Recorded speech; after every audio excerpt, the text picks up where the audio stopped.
What's up, everybody? Coach Rob here. You know, when you get two guys together who both have been pretty heavily steeped in the ancestral health ketogenic diet world and now have even gravitated more towards a carnivore lifestyle, and you got two guys who both have been very successful in combining more high intensity training along with their version of a ketogenic or carnivore diet, you might think that it might just create some echo chamber and it might be a little dull because it's just two guys talking about the same damn thing.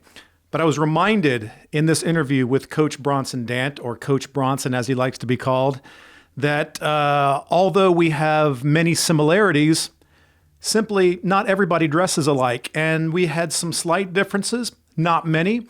But we both agreed that we could unite in what we do and what we preach and what we espouse and make sure that we get the message out that all of us under this ancestral health umbrella in the hard training world need to always unite and amplify the similarities that we have to be able to give more information out there to help more people, because that's what it's all about.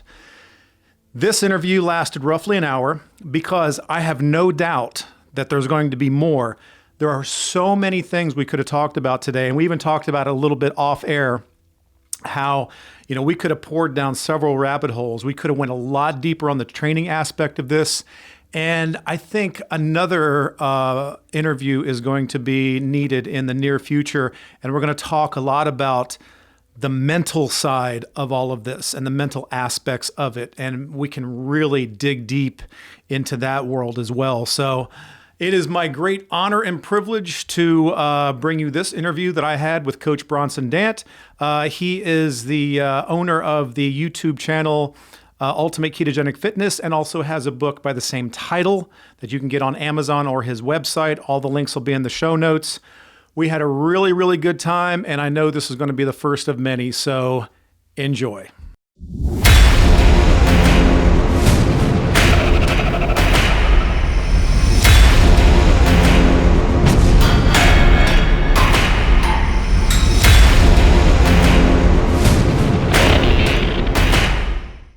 All right, here we are. I told you it was coming. I'm really excited about this one. And I'm here with Coach Bronson, as he likes to be called, Bronson Dant. And I was really, really excited to have him on my YouTube channel. He has an amazing YouTube channel. We were joking, this is probably just going to be a big echo chamber because we're very similar in beliefs. We're both 50-something-year-olds that love to train hard, that are really steeped into the ketogenic carnivore communities. But I also think that it's good to reinforce a lot of our beliefs. And it's not just me doing it, in my little, bubble, but you're doing it and you've got stories. You're a coach, you live it, you're in the trenches just like I am. So I think for our viewers out there to hear two guys who have been running this controlled research study in the trenches day after day with real living human beings, not just in some lab somewhere. I think that's going to be very, very special for the people that want to tune into this. So I'm going to stop talking. Why don't you tell the people who may not be familiar with you, who you are, where you come from, because you've got a really cool story. Go. Cool. Yeah, absolutely. Thanks for having me on, Robert. I appreciate it. I think, like we were saying right before we got started, this is a long time coming. I actually first was introduced to you through Ella, 4 years ago. And that's where I started following you. I actually, did a lot, read and kind of gone through all your stuff. So we are definitely very similar. And I second what you're saying about reinforcing what we, the things that we're hearing. Not only are we, like you said, both over 50, not only have we been doing this for a while, I think we got almost 40 years. You've been doing this for 20, 30 years. I've been doing it for about 10, 12. We've got a ton of experience with real people, but not just real people, but real people doing different things. So the idea that what we're doing works across a broad range of needs and requirements and goals and backgrounds, and everyone's different, but all this stuff kind of works for everybody. It's kind of cool. Yeah. So I think that's a really cool thing to understand, that even if you're listening from my perspective, where most of the people I'm working with are obese, stuck, not being able to move forward, or if you have someone like a lot of your followers who are really interested in the bodybuilding and growth and body composition and getting stronger and improving their life that way. There's so many different aspects that people are coming to this from, whether it's health, sport, fitness, quality of life, whatever, that this all can still work for them too. And we have proof of that. For sure. I think clinical evidence, what happens in real life with real people, to me is always more impactful than anything in the lab.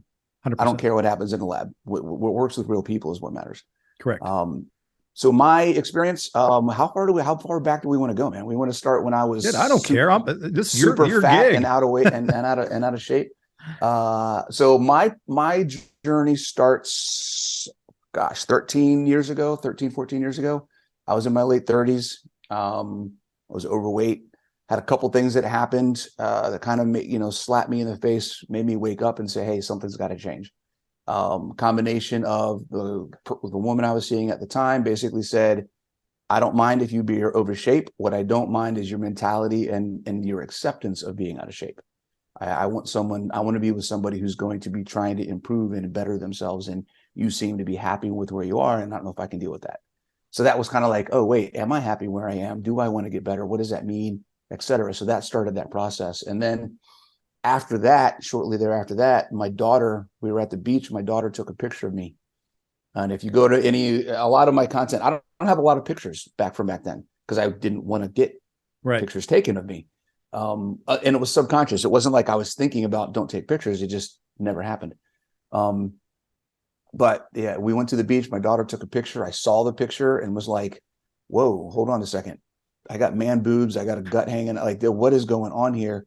And that's really what made me kind of go, okay, something has to change. I need to do something. I was in the military. I thought of myself as that guy that was in shape who could do anything. And I realized I wasn't that guy anymore. And my reality and my perception of reality were not in sync. And I realized something had to change. Either I had to accept where I was, which if I did that, then I'd probably lose my girlfriend or I had to change something. And so I decided to change something. And my real big change initially was from a fitness perspective. I'd been active. I'd been working out. At the time, my workouts were more social gatherings than actual workouts. It was more about hanging with the guys than it was actually trying to get some work in and checking the box. Yes, I went to the gym today. Right. And it wasn't really focused. So I started looking into programs, looking into doing some things, didn't know what to do.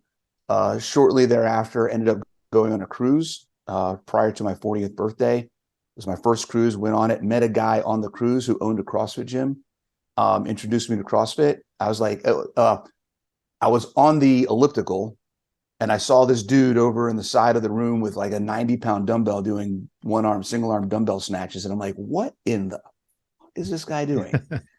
And I'm like, I got to talk to this dude. So I'm like, hey man, what is this? I've never seen anybody do this before. And, he actually, did some workouts with me and showed me some things. So like, okay, this stuff is badass. I need to go check this out. So got home from the cruise, joined a CrossFit gym. And that was pretty much all she wrote. It was on from there. Fell in love with CrossFit, ended up getting certified as a coach. A couple years into that, opened up a gym. And then that was really where the nutrition piece came in. It was after owning a gym. So, I was 240, almost 250 pounds when I first started this thing, got down to like 180, 175, lost about 70 pounds, opened up my gym. And then after about a year and a half, 2 years of owning my gym, I realized I'm back up to like 130, 135. I'm like, what's going on here? I'm supposed to be in shape. I'm a CrossFit gym owner. CrossFit fixes everything, right? And didn't know what to do. I was pretty much all Whole Foods at that time. My girlfriend, who is now my wife, we had got married prior to opening the gym.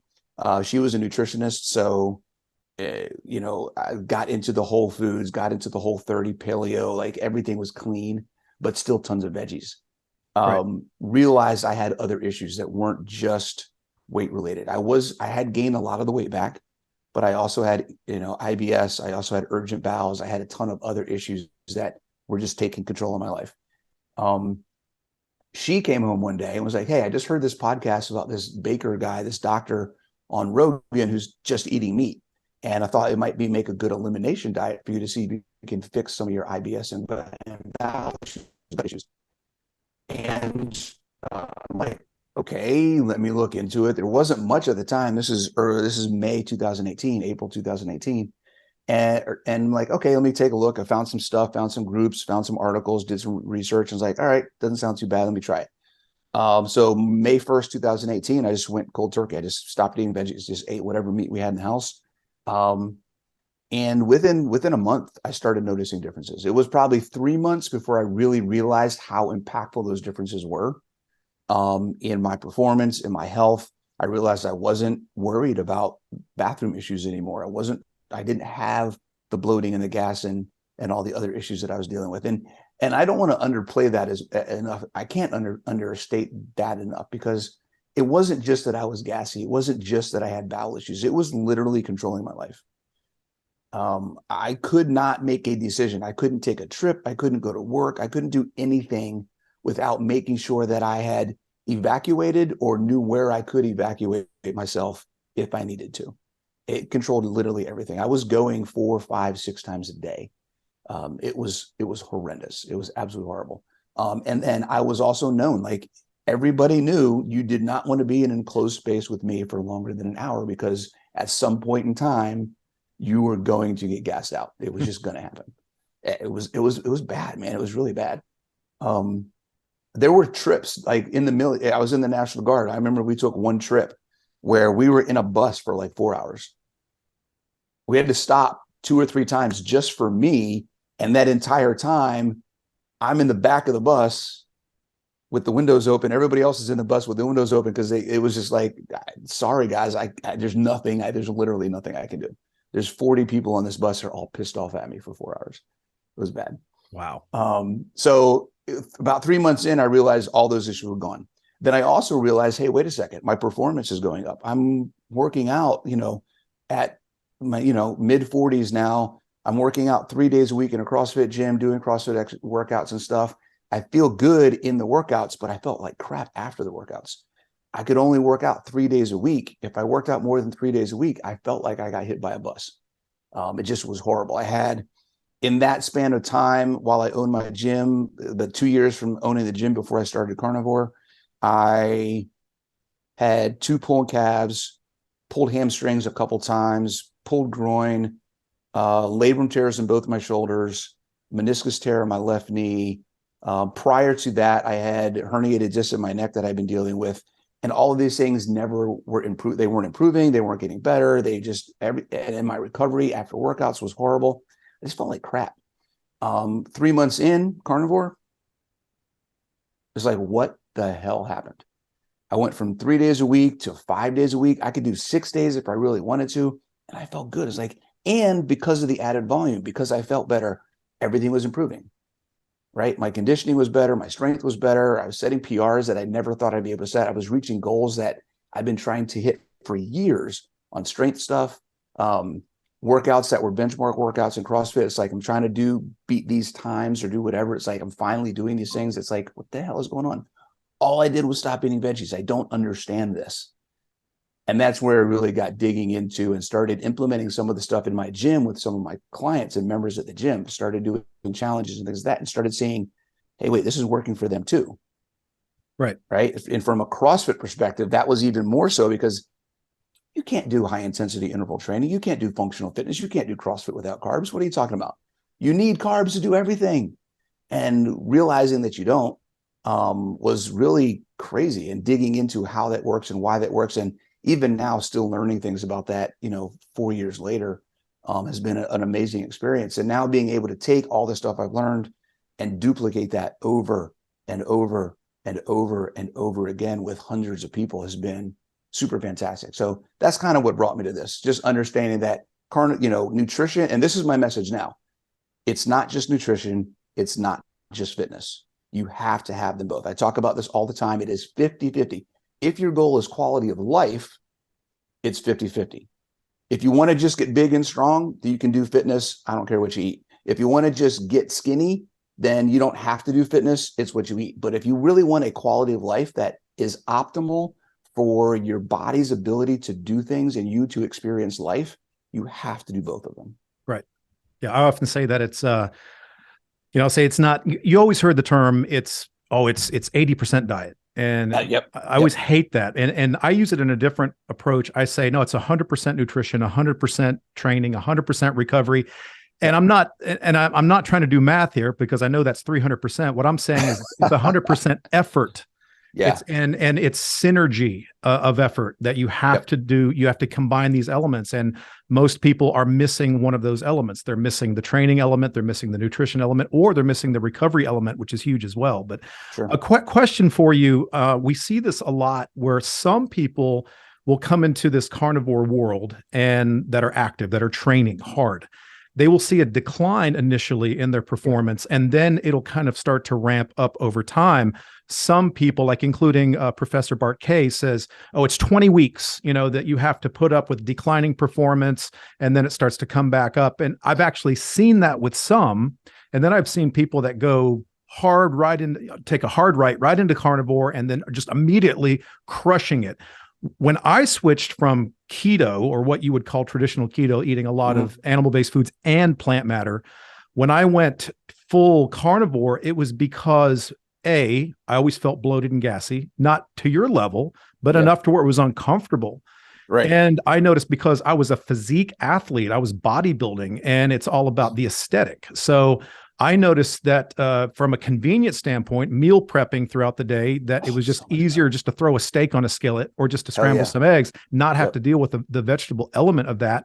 And then I started to notice something kind of staggering. I was getting leaner and harder and fuller, and I just looked like I was carved out of fucking wood when I switched to carnivore. Because when I would finish a workout, what do guys like me do? You pose. You evaluate how your physique is changing through the course of a prep. And I didn't notice when I dropped to full carnivore, it just started lighting up. And I started making these changes right out of the gate. And the thing that's surprising about you and I is I noticed no decline in performance whatsoever.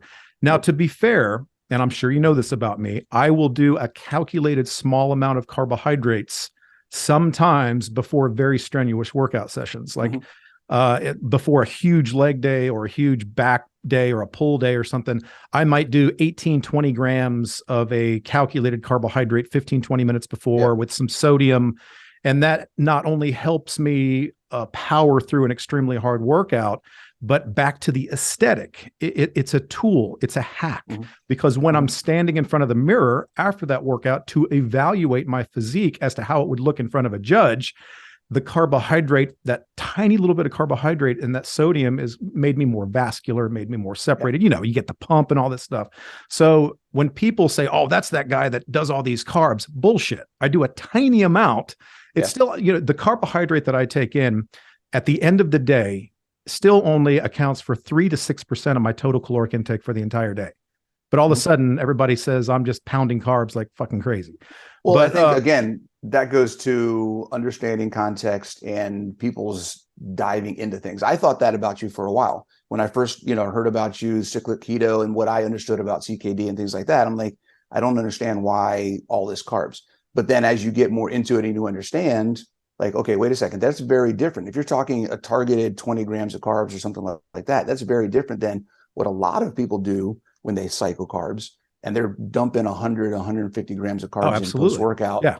And, I'm trying to do this and replenish and blah, blah, blah. It's like, okay, that's not what we're talking about here. No. That's a whole different thing. Yeah. And everybody's going to just assume the worst. And, and again, this is what I was doing. It was bodybuilding. It's an extreme thing. I mean, if we're talking about ancestral health, yes, if it's just about health and survival and being fit and longevity, that's one thing. But bodybuilders are doing something unnatural, and they're taking their physique beyond what a normal physique would be in order to compete and be a part of a very small percentage of human beings walking the earth that look like freaking freaks to impress a panel of judges who at one time were all freaks.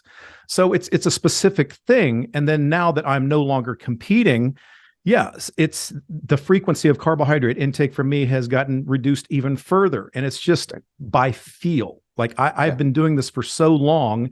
There will be days where I know, okay, today's leg day. The workout that I have on tap is horrific. It's going to be brutal. I'm just not feeling my best right now. I'm going to take in 20 grams of cyclic dextrin 20 minutes before I train. And you know as well as I do, at the end of that session, those carbs are gone. They're completely freaking gone. There's no detrimental effect. There's no net negative side effect from those carbohydrates.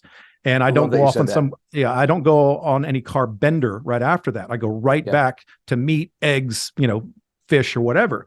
So, context, as you said, is everything. But back to my original question for you as a coach, and I want your insight on this. You and I kind of dove into carnivore off keto and had no ill effects. In fact, we kind of improved. Why do some people, in your opinion, have this drop off, sometimes dramatic, for a period of time? And would you encourage those people to either do it differently, like when they come into that, or would you tell them just be patient, it's going to come? Yeah. In most cases, be patient, it's going to come. I think the state of your current diet and the state of your current metabolic condition are the two driving factors for how that adaptation happens.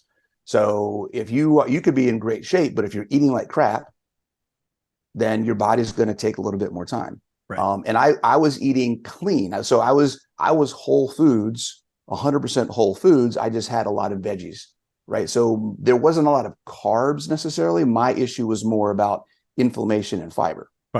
Yeah. Right. So that was the biggest thing. So I didn't necessarily have a keto adaptation as much as I had to a gut adaptation, if that makes sense. Absolutely. So that was a little bit different for me. If I had been, a carb monster going into this, then my adaptation probably would have sucked. And I see this with a lot of my clients. Hey, I have no energy. I feel the keto flu, all this kind of crap. And I actually explain this in there's three different phases. I think a lot of people look at keto adaptation as two phases. We talk about being fat adapted, then we talk about being keto adapted. Right. And I think there's a third, that I call keto optimized, which I talk about in my book. And that is, starting at the top, we have fat adapted. Your body can now process fatty acids for fuel, whether that's ones that you eat or ones that it pulls from your body. Correct. So this is that adaptation phase where sometimes in some people, exogenous ketones can be helpful to help improve that process, your body to be able to utilize ketones, and but it hasn't learned really how to break them down yet. So then you get into keto adaptation where your body now says, oh, I know what a ketone is. Now I know how to get these out of fatty acids. So whether it's you're eating butter, whether it's on your body, whatever, your body can now process fatty acids into ketones and allow you to be in ketogenesis. So you now are developing the ketogenic system within your body. So that's where fat or keto adaptation comes into play. Then there's another level, which I don't think a lot of people understand, and that is how ketogenesis and gluconeogenesis work together. Correct. And if you are ketogenic, your body's burning fats, you're actually providing your body with substrates that then gluconeogenesis can turn into glycogen when you need it.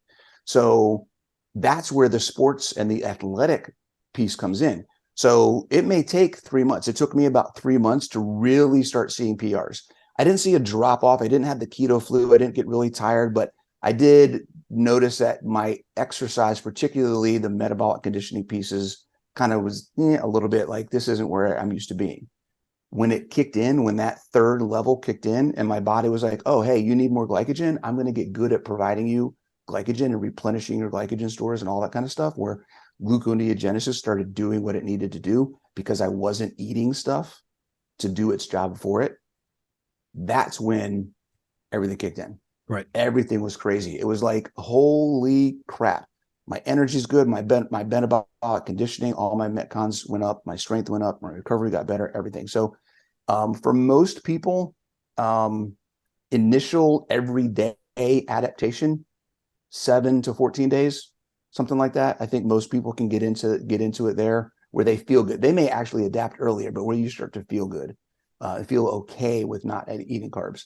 But from an athletic performance perspective, it's usually about 12, some people 16 weeks before you really start seeing, okay, now I'm seeing the benefit of this. And that's hard because a lot of athletes are impatient and they get to week 6 or week 8 and they're like, how come nothing's gotten better? This is supposed to be a magic cure for everything. And then they're like, well, I think I need carbs. And I'm like, you don't Ride it out. It's gonna get better. Trust me. And then week 12, week 13, they're like, holy crap, what happened?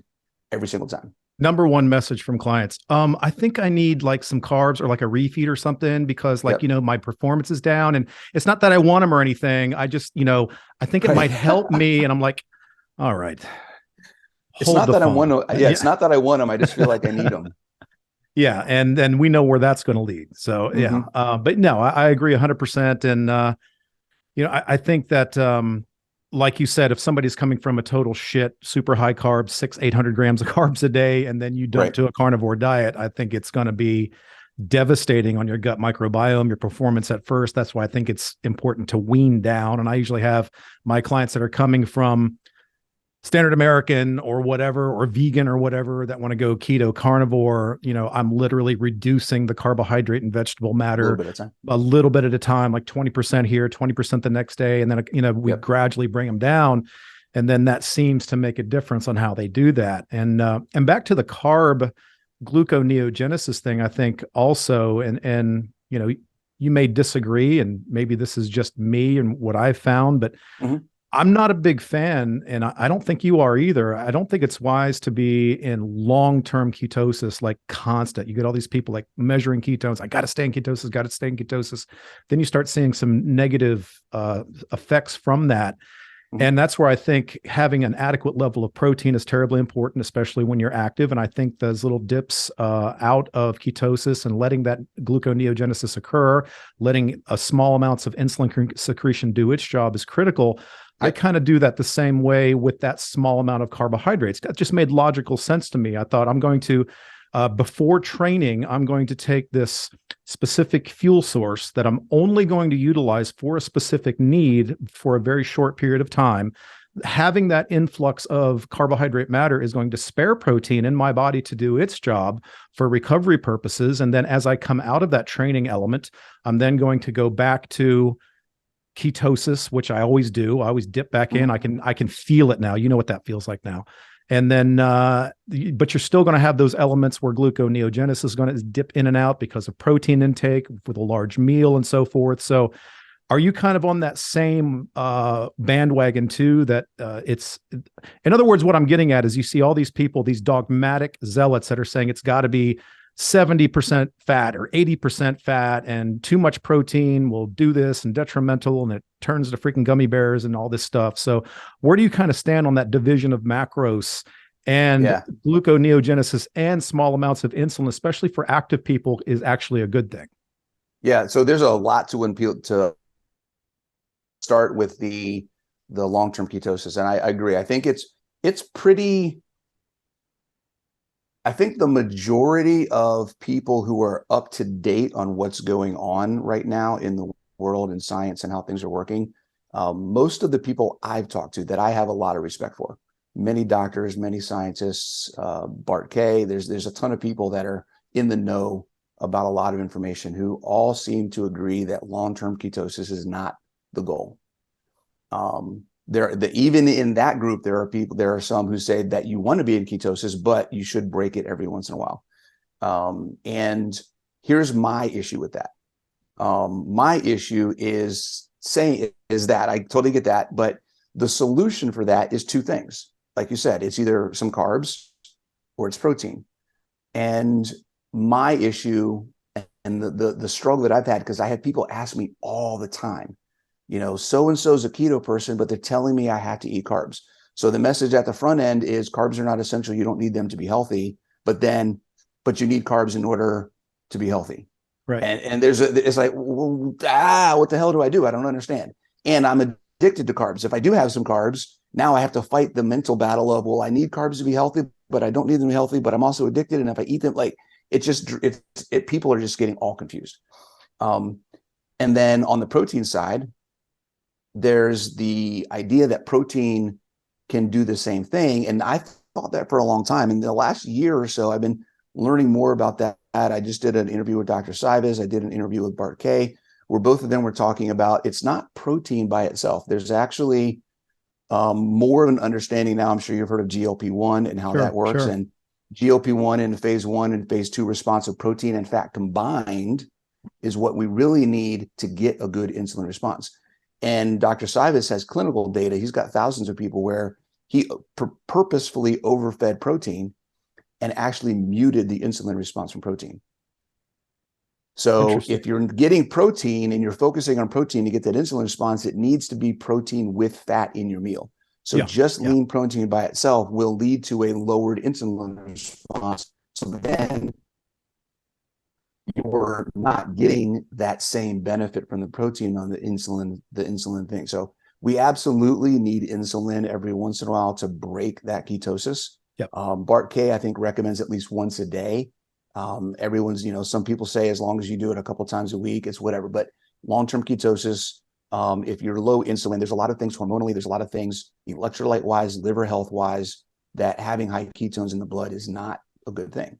Right. And I talk about this in my book as well, is if we know and we have this understanding that glucose is fuel, glycogen is fuel, and ketones are fuel, why would we say that a constant state or a chronic state of high glucose is not healthy, but a constant or chronic state of high ketones is?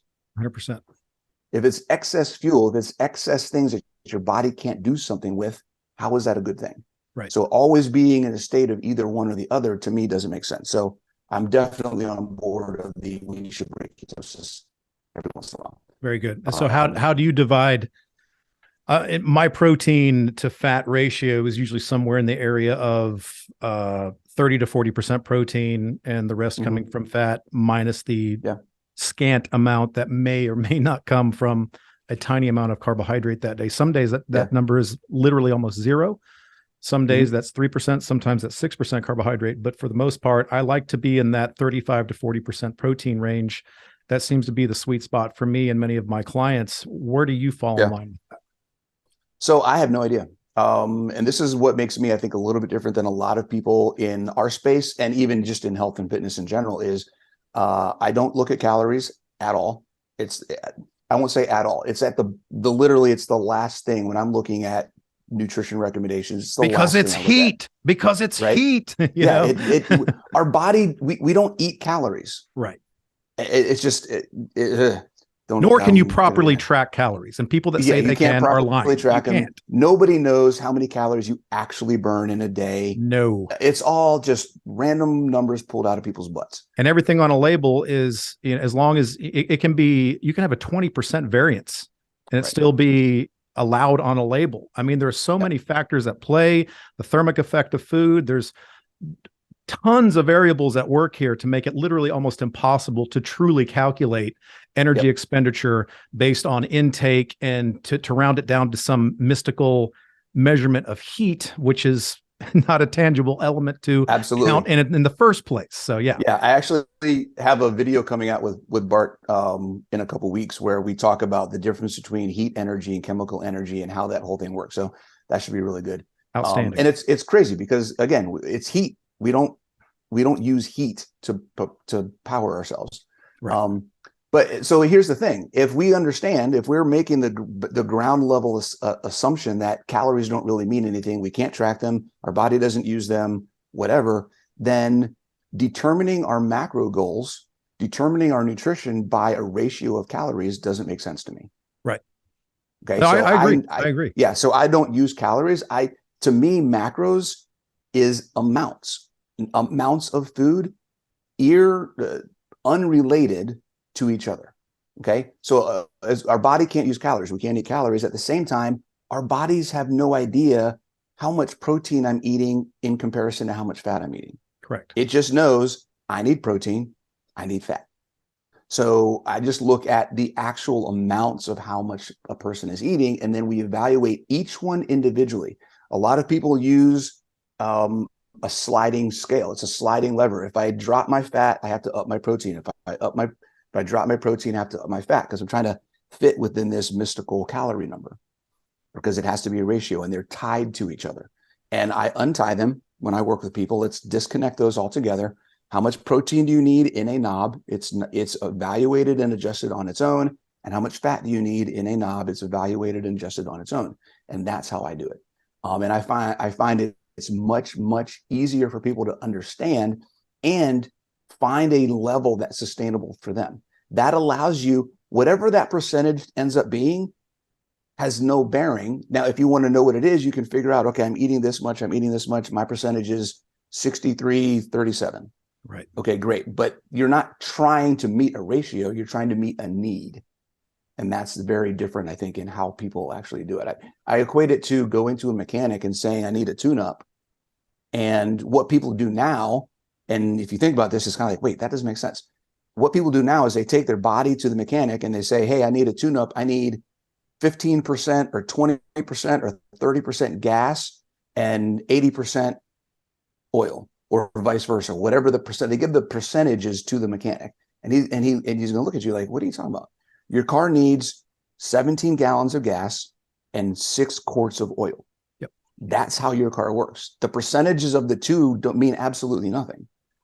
And that's how I look at nutrition, if that makes sense. Cool. That makes sense. And I also look at energy intake this kind of the same way you would look at body fat scales. I mean, you can step on a scale and it says, oh, you're 22% body fat, but are you really? I mean, sometimes we use that just as a gauge to have something to compare something to. So when with the visual inspection is how I do it, visual inspection, circumference measurements. And if we have the ability to get an accurate body fat percentage taken, then so be it. But I set certain guidelines on macros and percentages as a baseline, and then make sweeping adjustments to that as we go. And it's not about the numbers, and it's not about the calories that they're taking in.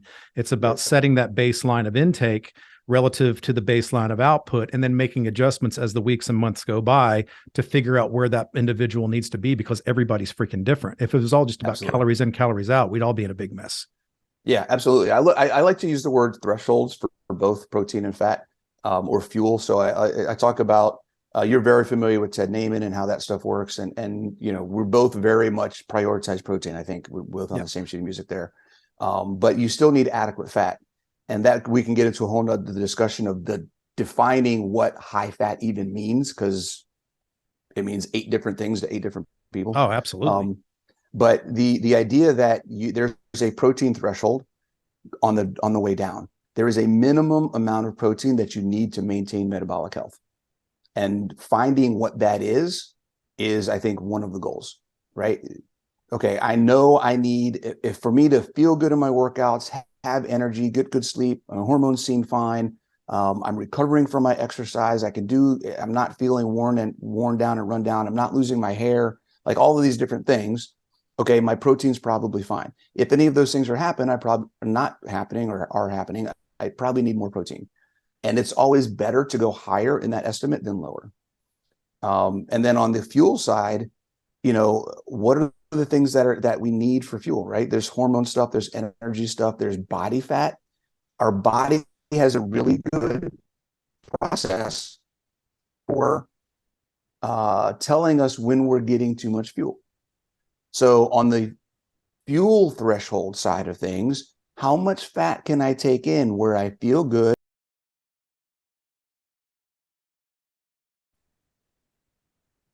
Okay, something happened there. I'll fix that in the edit. We're back. Continue. You were talking about protein threshold, and everything went haywire, but now we're back. So please continue. Yeah. So I don't know where it cut off, so I'll just kind of recap a little bit. So yes, please. We have a protein threshold where we have a minimum we want to try to make sure we're not going below, so we're getting enough protein to maintain metabolic function. And then we have the fuel threshold where our body has a really good way of telling us if we're getting too much fuel. We start gaining body fat. So we can track, am I gaining fat with this quantity, or am I losing fat? Am I maintaining? Where am I at with it? So we can adjust our fuel intake individually of our protein intake and say, okay, if I have 150 grams of fat every day, I lose about half a pound a week. That's a great sustainable amount to lose each week. Yep. So I'm going to stay at 150 pounds. At 150 grams of fat, I don't feel hungry. I have energy throughout the day. I don't feel like I'm starving. I don't feel, any of the detriments of being in a super low deficit. And then, okay, for me, for instance, I'm 185 pounds. I like to lose lean mass as the shooting point. So 165, 170 pounds of lean mass. I can sustain fat loss at about 160, 165. I'm losing fat really slowly each week, just a little trend down. If I want to kick it up a little bit, I can be happy with my enjoyment of food and how much I eat at about 145, 150, and not feel like, man, I'm starving, or I want a little bit more, or have those cravings. If I go to 135, 125, that's where I start getting like, 6 o'clock in the evening, 7 o'clock in the evening. I'm like, I want something to snack on. Right. But you don't have to go super low. And that's where I think a lot of people make the mistake is they think, well, in order to lose fat, I have to be at 100 grams of fat. It's like, no, if your threshold is 170, you could be at 160 and lose fat.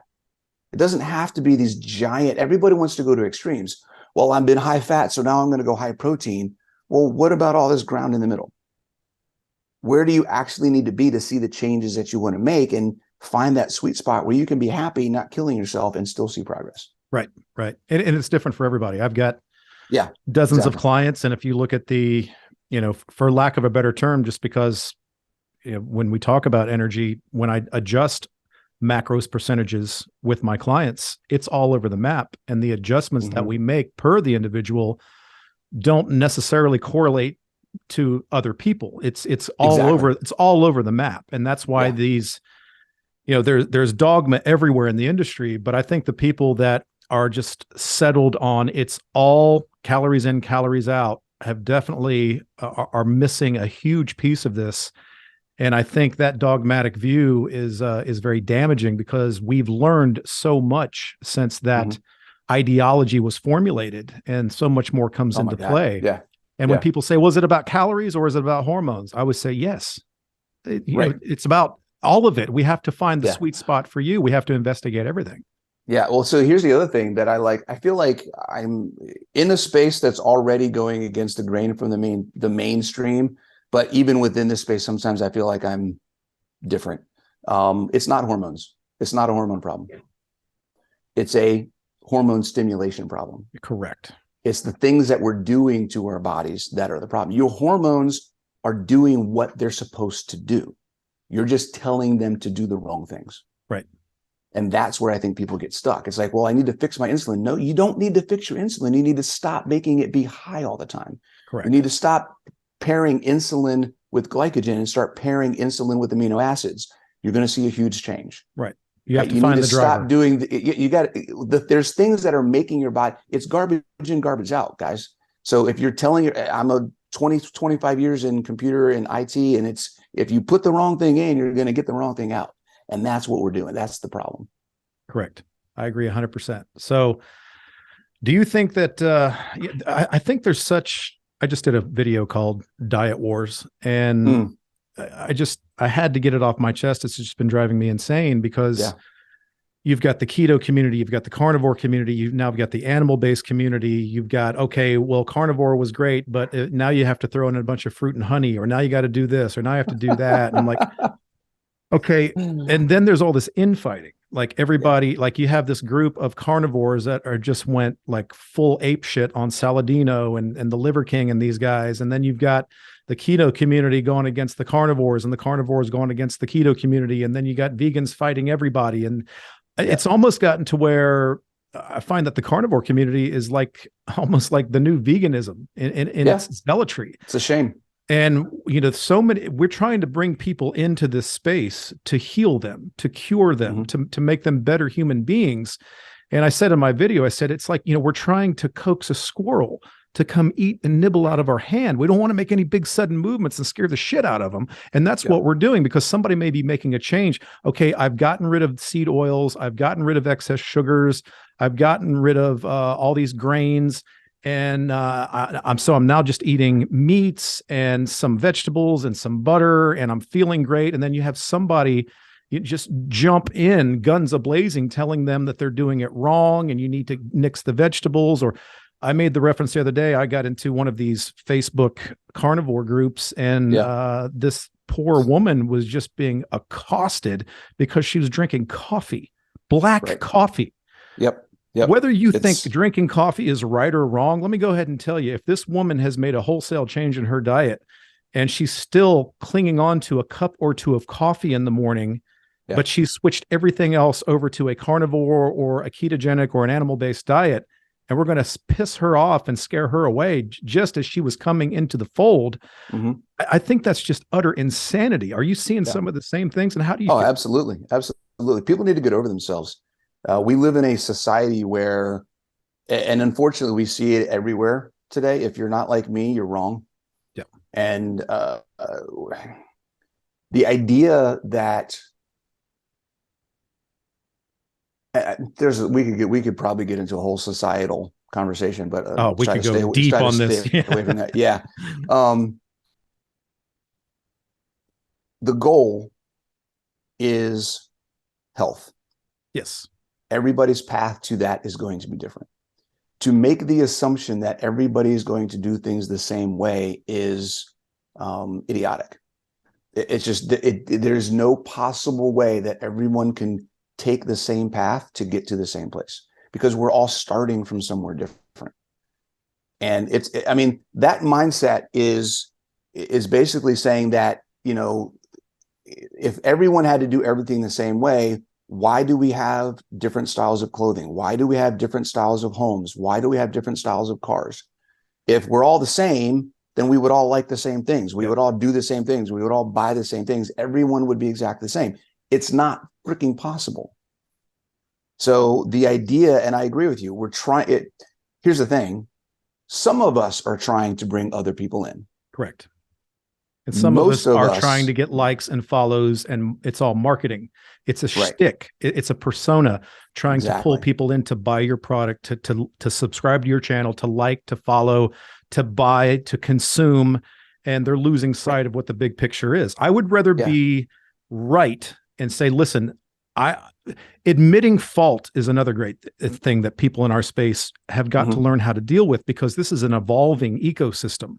So I will be the first one to say, hey, listen, you know what I said in that video 3 months ago? Well, 100%. I fucked that all up. And here's why. Or here's an element of that I had wrong, and here's how I would advise correcting that, and here's why. Because we're in this space to help people, and I know you're sincere about it. It's dripping off of you, and I appreciate about you. And I get so irritated with people who are just trying to achieve some fame in this internet space to get likes, follows, and clicks. I'll go back to Paul Saladino, and you tell me if I'm crazy or not, but I think a lot of his switch over to the whole fruit and honey thing and whatever, I think he was being diluted in the carnivore world. He found a way to market himself a different way. He was able to grab animal-based, which is his word now for carnivore plus fruit and honey, wrap that up and put a shiny bow around it and market himself as, I'm the guy. I'm the guy that does that. Not this guy, not we're all collectively doing this. I'm that guy. And he found a niche. Liver King is nothing but a freaking sideshow act. It's hey, the guy is jacked. The guy is super fit. He's very good at what he does. He's an actor. He's playing a role, and he's making millions every single year off of that. And whether he's being sincere or not, I don't believe he is. But, he is playing a role. Is he always going to do what he feels is in the benefit of the people? Or is he going to do primarily first what's going to benefit his bottom line? And I think because of this world we live in now, where the number one career choice for 2022 for young people is social media influencer now. I never thought I'd see the day where that was like number one, So everybody is like scrambling, it's like the gun went off at the marathon, the tape is broken, and everybody's running as fast as they can to try to achieve this level of fame. And we're getting to the point where we'll say anything that makes us even remotely unique to put a special stamp on us to bring people and likes and follows. And that's at the detriment of the people who are trying to learn from us to be better and improve their health. Sure. Yeah, I totally agree that there's definitely, and here's the thing, is it's going to happen in any industry. And I try to look at the positives. Okay, do I agree with all this stuff? No. Do I think that they're genuine? No. Do I think that they're really out there just to sell a product? Absolutely. And it's not just those two. There's other people that are in this space as well. And there's people that I think that do maybe have started. You see, this used to be, so I grew up in a very religious household, and I used to see this in Christian music, right? You see people come into Christian music as Christian artists, and then 10 years into their career, all of a sudden they're being sold and they're doing concerts that they're secular. Right. And it's like, wait a second, I thought you were a Christian band. They found their way in. No, we never really were. We just got enough of our fame and money and whatever we needed to do to make the jump to where we really wanted to be. And it's like, okay, so I kind of see that similar thing happening.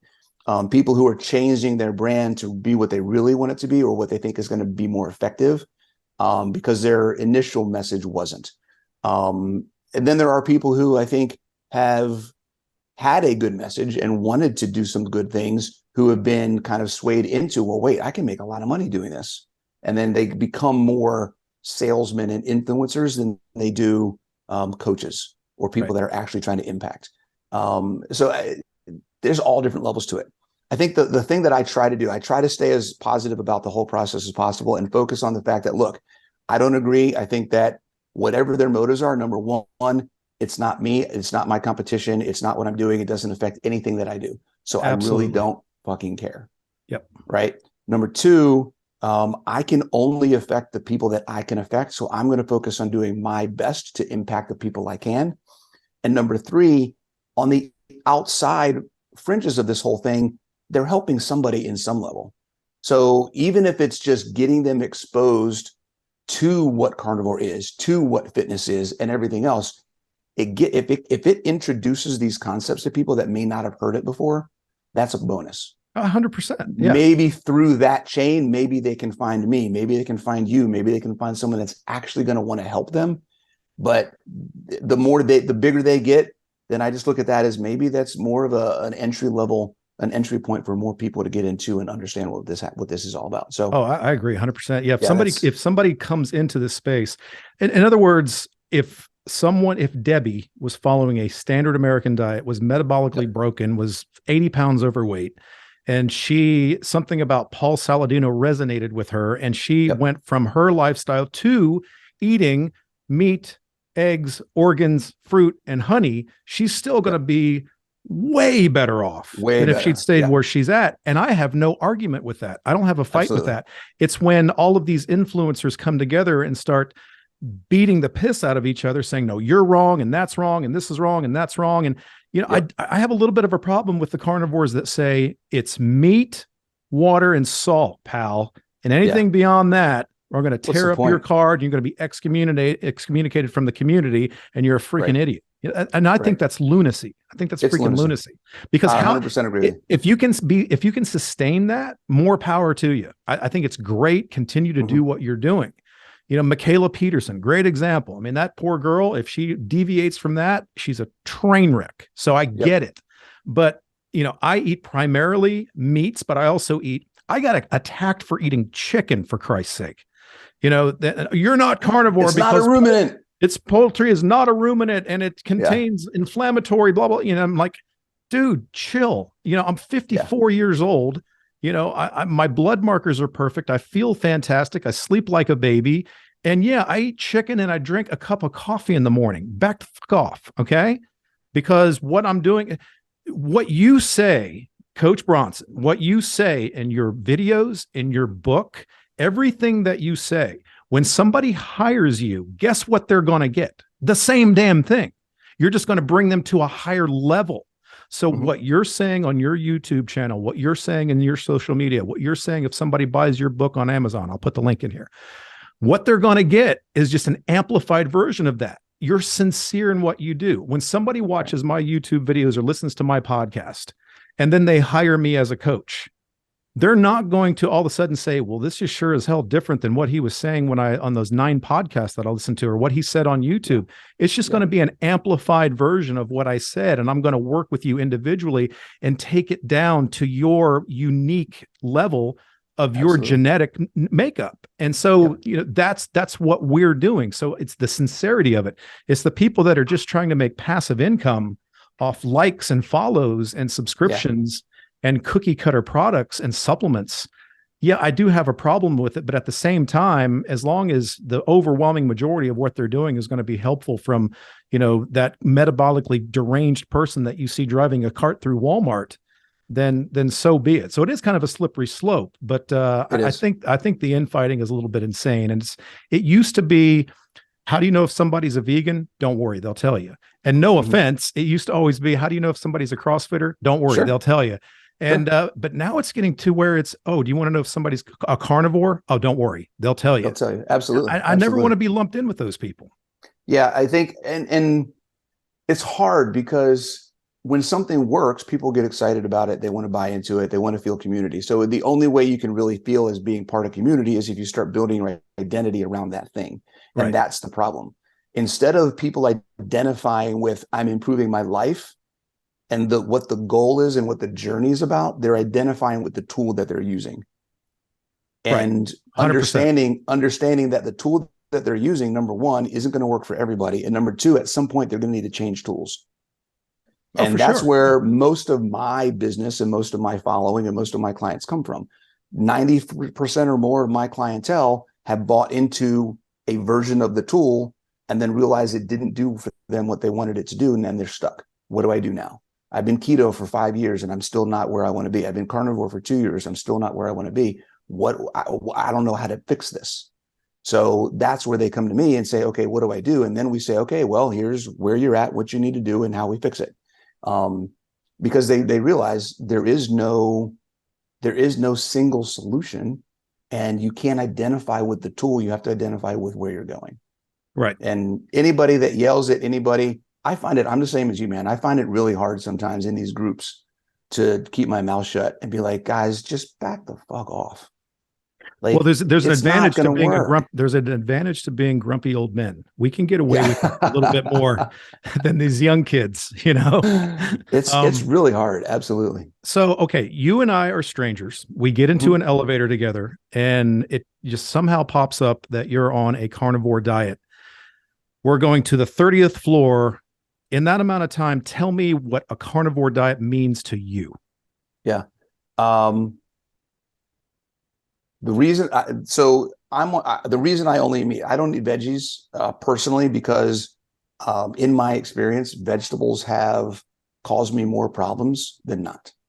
And I have had a better quality of life from the time that I stopped eating them to any amount of time I had before when I was eating them.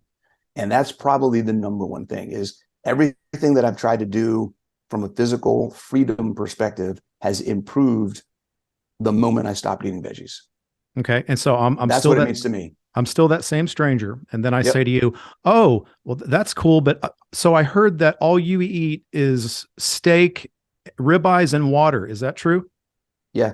No, actually, so carnivore for me, if I were to say like what I eat and how I define carnivore, it's if it had a mother, I eat it. That's pretty much how I look at it. I don't really focus on much more than what am I in the mood? What kind of meat am I in the mood for today?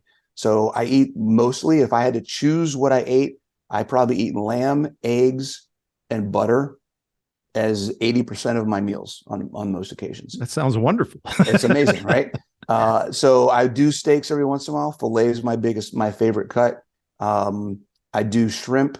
I like fish. I do chicken every once in a while. Most of the I chicken or commented turkey on that your I egg and eat, shrimp Instagram post. I yeah, commented.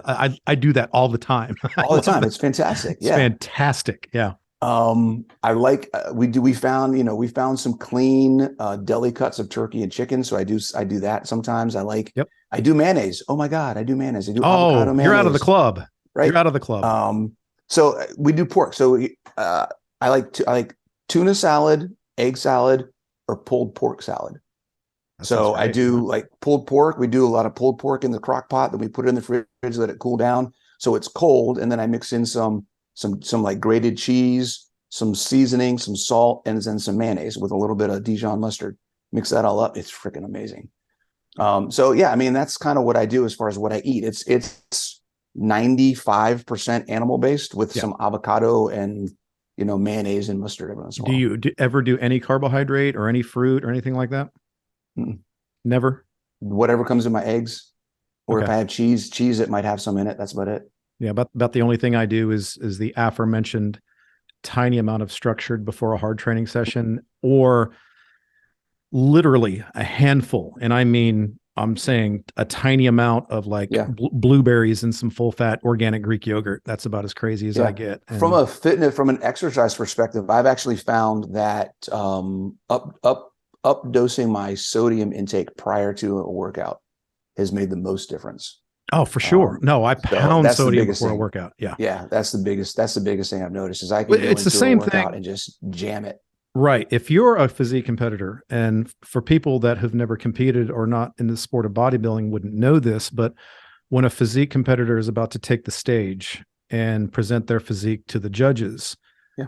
the best way to present that physique is you've depleted glycogen from your physique over the course of weeks dramatically. And many bodybuilders go into ketosis in the final weeks and don't even know it.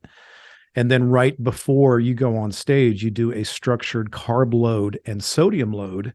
And that just blows the muscle bellies up and brings the vascularity and makes your skin look like saran wrap wrapped around the muscle. So, it's a tool. And I think pounding sodium with a little bit of carbohydrate matter for me, 15, 20 minutes before a workout is just like nitrous. It's a super hack. But the thing is back to what we've been talking about this whole interview is it's individualized also. I have clients where if I'd give them a fucking rice cake, they'd blow up. It would just completely fall apart. So I have some that are doing black coffee, MCT oil, and sodium 15 minutes before workout and feel like they're a superhero when they do that. Yeah. So it's different for everybody. It's funny how the same people that attack me for sprinkling in a tiny amount of carbohydrate before a workout also freak out when I tell them that I'm a fan of MCT oil, C8 MCT oil, always have been. I've been doing C8 MCT oil since the 90s when nobody knew what a fucking keto diet was. We did it because bodybuilders, as they were dieting for a show, would be so carb depleted that they didn't have the energy they needed to do hard bodybuilding workouts. So this amazing coach in Cincinnati, a guy named John Perillo, started manufacturing pure C8 MCT oil called Captri for caprylic triglyceride. And all these bodybuilders were doing, shots of C8 MCT oil before they'd go to the gym when they were in a depleted state, 2, 3, 4 weeks out from competition to make up some calories and to give them some usable energy for their training. I've used that philosophy for nearly 30 years, and it's always worked well for me. I can't catch a break anywhere. If I ate a fucking rice cake before I deadlift, I've completely screwed up and I need to be excommunicated. Okay, but then if I have a shot of MCT oil in my coffee at 5 a.m. before I start training my clients, I'm going to be excommunicated and I'm a fucking idiot. So you can't win with these people. So I just tune out the noise and I do what I do. And if you like what I do, come on board, be part of my island of misfit toys. If not, we'll still be friends. You can find somebody else. Yeah, absolutely. Sorry about the rant. No, that's fine. I do it all the time, man. For me, it's sodium. Like I notice drastically if I don't get enough sodium in before a workout, element all day. All day, man. Did you try the new? Did you get it? The new the chocolate medley? The chocolate. Yeah. Oh my god. Yeah.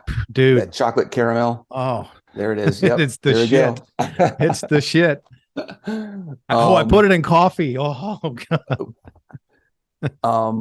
If I don't get enough sodium prior to a workout, I just feel flat.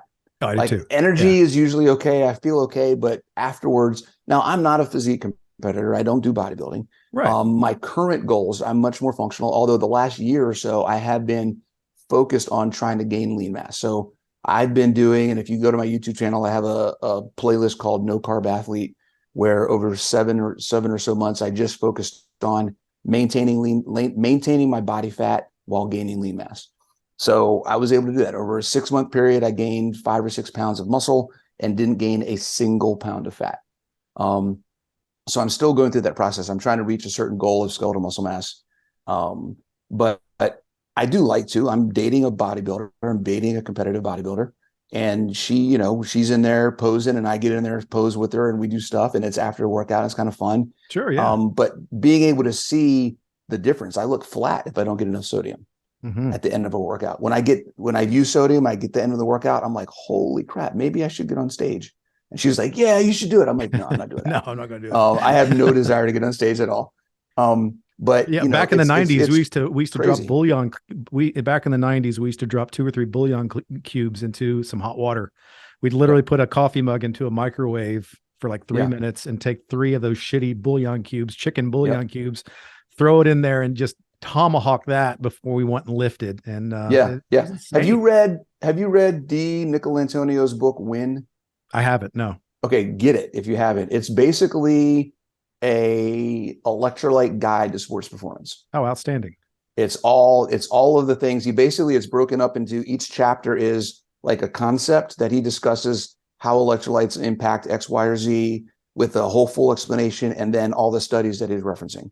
And each Cool. chapter is like a different thing. So he talks about performance, he talks about blood volume, he talks about energy transfer. Like, there's a bunch of stuff. And one of his recommendations, I'm still quite not wrapping my head around it. One of his recommendations is that before intense activity, you should slam 3 to 4 grams of sodium an hour before in a liter Wow. of water an Whoa. hour before exercise. I'm like, dude, that Like is so much sodium. grams. Grams. All right. So I've gotten up to about 2. Like, I'll slam in like a shaker cup. I'll slam like 2 elements before, an hour before, Yeah. and that's enough for me. I can't imagine 3 or 4. Yeah, that's correct. I do 2 elements before I train, and I Yeah. do an element in my coffee at like 5 a.m. with my first Mm-hmm. client. So yeah, I'd try it. You know, us Yeah. us Why old not? bodybuilders, we're all insane anyway. Well, Yeah. oh, I'll Yeah. try that. You know, I mean, the supplements that we used to consume back in the '90s were like the equivalent of gasoline and sand. I mean, it was just fucking horrible, but we Yep. didn't give a shit. We heard it would make us strong and big. So, Exactly. and it came in like dog food bags. And so we would pound that stuff. So I'm not opposed to just downing a little extra sodium, but I'll give it a whirl. Right. That's interesting though. Seriously, that's interesting. Okay. So we've talked about your story, which is great. Mm-hmm. We've talked about what carnivore means to you, why you came off vegetable matter. Yep. Now, you know, my listeners will want to know this. Tell us about your training. Is it all just like full body CrossFit WODs? Is it, do you throw in any split workouts like bodybuilding style, or just hypertrophy driven workouts? Yeah. What does a week look like in your workout split? Yeah. So I've been in the process of finding a new normal. Pre-COVID, literally 4 months before lockdowns, I sold my gym. So I sold my gym right towards the end of 2019. During all the lockdowns, I had nothing, I did some stuff at home. I got as much equipment as I could. I did high intensity interval training, CrossFit styles trainings out of my apartment. When things opened up again, I started coaching again at another local gym, did that for a while. But it just, I needed something different. I've been doing it for over 10 years. I needed to change. So I got more into powerlifting, did a lot more stuff for about a year of just focusing on getting as strong as I possibly could. And then it's probably been a little over a year, probably September of last year, August, September of last year, I decided that I wanted to just see how much muscle I could build. What can I do from a not just aesthetic perspective, but like how much can I build? Like I've never actually just tried to build muscle, right, and maintain that maintenance while I did it. So I started that process. Got a couple. I think I used your program for like 3 or 4 months. Followed that for a while.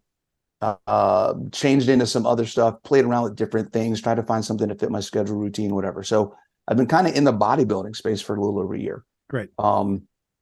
Currently, what I'm doing, I met Frederick Hahn. I don't know if you know Fred Hahn. Oh yeah, absolutely. So I met Fred Hahn earlier this year when we both spoke on the low carb cruise.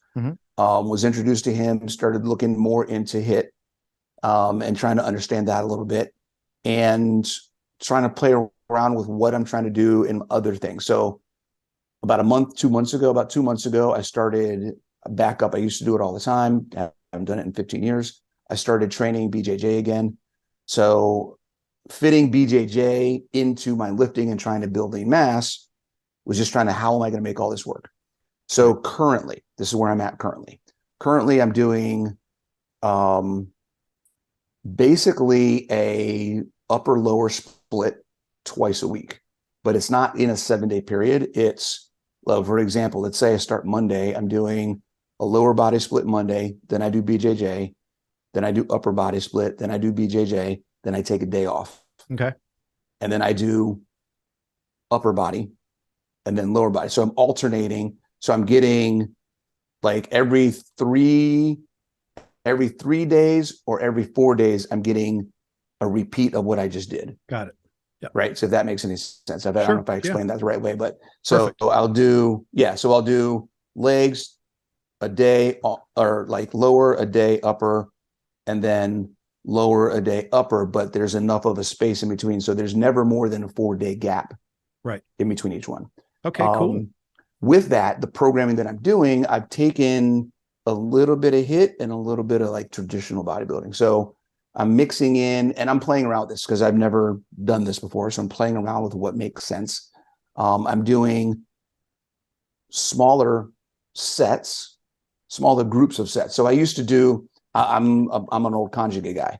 So I used to love doing, dynamic stuff. It'd be 8 sets of 2 or 3 reps at a moderate weight as fast as possible, or do something super heavy, right, for 8 or 10 sets of 1 or 2 reps. You know what I mean? Like I love doing that kind of stuff.